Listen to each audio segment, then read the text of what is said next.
On commence avec le vainqueur du jour, sauf à imaginer une chute. Demain, l'Espagnol Carlos Sastre sera sacré sur la première marche du podium du Tour de France.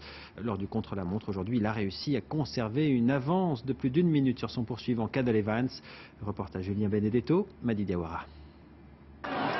Aux portes du paradis jaune. Ce soir, le discret Carlos Sastre, 33 ans, n'est plus qu'à quelques kilomètres d'un triomphe inattendu. Sauf incident, Sastre entrera demain dans la légende du Tour, au crépuscule d'une carrière truffée de places d'honneur.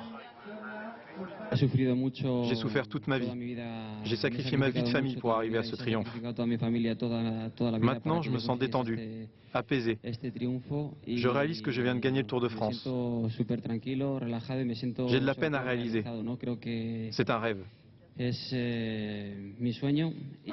Un match Carlos Sastre, Cadel Evans. Voilà résumé l'enjeu de ce contre-la-montre décisif. Au départ, le maillot jaune espagnol possède 1 minute 34 secondes d'avance sur l'Australien, a priori largement supérieur dans l'exercice solitaire.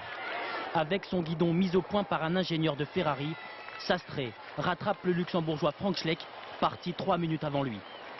Et contre toute attente, il ne lâche que 29 secondes à Evans, finalement 7e de l'étape. Réconforté par sa femme et sa mère, l'Australien doit se contenter de la 2e place du classement général, comme l'année dernière.